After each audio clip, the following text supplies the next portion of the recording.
cakes. If you're looking for me, you better check under the sea, 'cause that is where you'll find me, underneath the sea. Welcome to Water Damage with your host, Gail Mancha. This is my chronological discussion of the King of the Seven Seas, Aquaman. Disclaimer, I will be actively getting and collecting issues as we go, and I'm going to try to only cover issues that I have physical copies of or are in collected editions. I'm going to try to stray away from digital because I love physical media, but the DC Universe Infinite app would be a great way to keep up with the podcast. Our earlier issues will be based on what I can find, so my Golden Age episodes will be like 5 or 6-ish, including today's topic, More Fun Comics number 73, which is Aquaman's first appearance. Going into the Silver Age, I'll be covering 6 collected editions, but I don't know if that's the entirety of Aquaman's Silver Age history. That'll cover Volume 1, covering Aquaman number 1 to 63, but throws in Adventure Comics issues and other appearances. Volume 2 is actually just a 4-part miniseries. Into the Bronze Age, Volume 3 was only 5 issues, 6 if you get the collected edition that adds the Legend of Aquaman standalone issue. Volume 4 will be longer, going to 13 issues with the addition of the 4-issue Time and Tide series, since it was going to be 14 to 17, but due to its cancellation, kind of became its own thing. I don't know how easy it will be to find the entirety of Volume 4, since it doesn't have any collected editions as far as I can see, but we'll try to get each issue by issue. Volume 5 and 6 have volumes, but I don't know if they're complete. Looking at Wikipedia, I think they are. The New 52 has Volume 7, and the Rebirth Era has Volume 8. Those two will be very easy to find, being so recent. There's more limited series, and we'll see what the future has in store in the Dawn of DC in 2023 and on. All that said, let's go back to today's issue, More Fun Comics 73, Aquaman's first appearance. Links will be in the podcast notes. This issue was released on November 5th, 1941. Let's take a look back at what else was happening that day in history.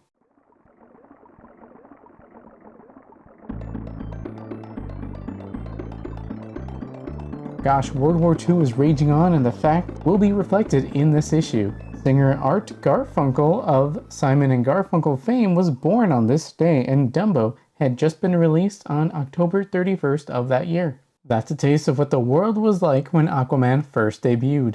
The issue was released almost 100 years ago. Heck, the way I'm reading it is Aquaman 80 Years of the King of the Seven Seas, the Deluxe Edition. Originally, it was released in More Fun Comics 73, which was an anthology of stories. Specifically, this one has 6 stories, and Aquaman's was the last one. It's called The Submarine Strikes, but later reprints changed the name to The Story of Aquaman. One really gets to the point, but I like the original one better. Although I do like The Submarine Strikes a bit more. You know, the more I think about it, the story of Aquaman actually makes more sense because it's literally set up as this legend of Aquaman, or a story being told about this mythical figure too fantastic to believe. Another notable change is that he originally had yellow gloves, which were changed to green to match his more iconic look. The comic was written by Mort Weisinger, penciled and inked by Paul Norris. The cover focuses on Dr. Fate, so the thumbnail for this episode is going to be the first panel of this story that says Aquaman's name. Let's check out the About This Book section on the DC Universe Infinite app for this issue. The first appearance of Green Arrow and Aquaman. First meet the costumed adventurer Green Arrow and his sidekick Speedy. Together, these expert archers use an array of trick arrows to defend the helpless. Then, the King of the Seven Seas, Aquaman, showcases his amazing powers. To be fair, this was the first appearance, so there's really not much to go off of, but it does seem like the least amount of effort you can possibly put. Even Green Arrow's bit gives you a bit more about them and the ways they fight. After the break, we'll summarize the issue. Is Aquaman finished? Can you make it to the bathroom before we return with part 2 of the show? What it do, guys? Manjoume here, and if you like board games, especially deck building games, you should check out @Team_Thunder on YouTube. There we have unboxings and games of Legendary, a Marvel deck building game, the DC deck building game, the Transformers deck building game, and many more. That's where you can find VODs of this and Dawn of Pod, where you can directly leave a comment and we can discuss the issues. The Superman Aquaman Hour of Adventure, featuring Aquaman, King of the Seven Seas, and your favorite comic book superheroes in their own adventure stories. It's 60 minutes of thrills and fun. Next on most of these stations.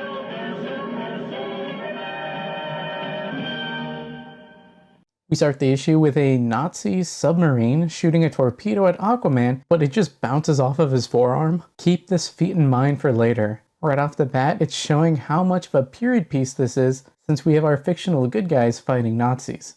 I think Superman had a more overt issue, where he straight up just joins the army, or at least he was on the cover. The story is set up as a legend, one that admits this is a bit strange. Aquaman has leapt into the air carrying a woman who has a baby. The Nazi telling the other one to shoot the missile has the famous mustache, but I don't think it's ever set out to be Hitler. The story actually starts in the next panel, so even in context of this issue, the scene is non-canon. The next panel we see a torpedo shot by a Nazi. Next panel we see a torpedo shot by the Nazis hit an unarmed ship that has women and children, so not even two ships at war. Immediately they're sinking and they're trying to get women and children to the lifeboats. The Nazi submarine surfaces and wants to hear from the captain of the ship they'd shot. Of course, the captain tells them that they're a ship full of refugees and hospital workers. So rather than face bad PR, the Nazis opt to sink the lifeboat. They shoot another torpedo. Right before it hits, a green-gloved hand whips the boat off the course of the torpedo and is saved. The people don't get a good look before the figure dives back into the water. As the commander Nazi is telling the gunner to reload and fire, Aquaman jumps on board, where we get my quote of the issue. Do it again! See the sea, my friend, Aquaman says as he kicks the Nazi gunner overboard, who if nothing else will eventually drown. The commander is able to get back to the submarine and go underwater before Aquaman can catch him. Aquaman dives into the water and tells some dolphin friends to help the lifeboat get to shore quickly. The captain of the lifeboat asks how he's able to do these incredible things, and Aquaman's like, okay, here's my life story. My dad was a famous undersea explorer. If I told you, you'd recognize it, but he didn't say it. His mom died when he was a baby, so his father, probably depressed, focused his energy and life on solving the ocean's secrets. Eventually, he found what he believed to be the remnants of the lost city of Atlantis, including books. He made himself a watertight home underwater, to be close to the findings. Using books and knowledge, he'd taught his son the ways of the Atlanteans, drawing oxygen from water, using all the power of the sea to make him swift and strong, and even names him Aquaman. Apparently his dad can't teach himself the same skills. Then he ended the story quickly with, that's it. My father died and I continued the studies. He declines a reward and dives back into the water to face the Nazis again, which probably would have been a good idea instead of going into his own origin story. Thankfully, he swims very fast and the dolphin friend was tracking the submarine, so finding them was no problem. As the Nazi is telling his own commander what happened, who wasn't buying it, Aquaman rides up on a dolphin, which is the most amazing Aquaman image we'll probably never get in live action. The commander gets a submachine gun and aims at Aquaman, but before he can shoot, they dive underwater and Aquaman's Superman punches the submarine, sinking it. The Nazis say, oh no, we're stuck here until another submarine can come get us. Aquaman jumps up and mildly threatens them, telling them they're trapped, but no submarine will ever report to you again. He swipes the gun out of the commander's hand. Before Aquaman can do anything, they both run into the arsenal building. The commander goes upstairs, and as Aquaman is outside knocking on the door, the commander drops a hammer on Aquaman's head, knocking him unconscious. When he woke up, they hadn't killed him, no, they'd tied him up and put weights on his arms and legs. They took him to the water with a Nazi lifeboat and pushed him overboard. They thought they were making fish food of him. They actually got lucky because they pushed him into the mouth of an extinct sea volcano, and it was so deep that the water pressure, though fatal to anyone else, prevented him from breaking free.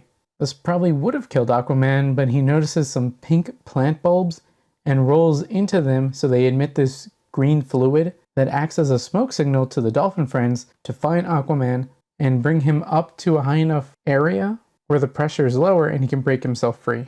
He swims back to shore as the Nazis are gloating about outwitting him, and he uppercuts one of them. The other one runs back into the arsenal building. He grabs a grenade, throws it at Aquaman, who catches it and throws it back at him so it explodes, exploding the whole building, killing the guy.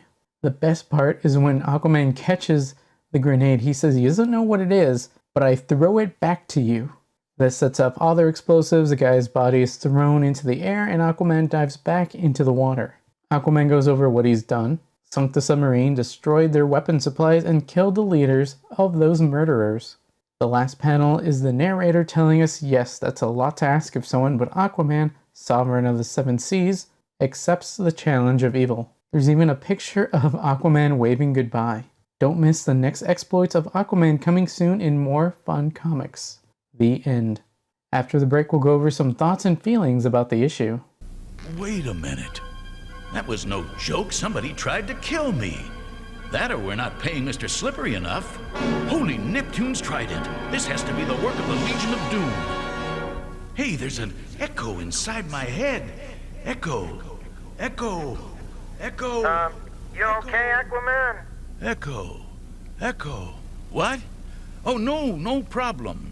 The story itself is set up as a legend that a voice is just telling or narrating to the audience, but I would have preferred it to be told by a character on the page, like a story being told by an older man about his time in the Navy. Maybe he's telling the story to his grandson or even a new generation of the Navy at some event. They don't believe him, and then at the very end, Aquaman comes to greet the old man and shakes his hand and blows the minds of the audience. That or make it more subtle and you see Aquaman passing by with dolphin water skis and only one or two people see it. Heck, we even have something similar to that when Aquaman comes riding up on a dolphin when he finds the submarine. The first panel I think is always clickbaity because Aquaman is shown to be able to deflect a torpedo with his forearm. Meanwhile, in the comic proper, he gets knocked out by a hammer being dropped on his head. I mean, you could excuse that with the Goku being hurt by Krillin throwing a rock at him and say he wasn't ready for it, so of course it hurt. But I doubt that's the case for Superman, but if I'm wrong, let me know on social media or the YouTube VOD. I love the fact that Aquaman just threw the grenade back and felt so accomplished afterwards. Lots of aspects are outdated. Of course, it does have its charm that you just can't get anymore.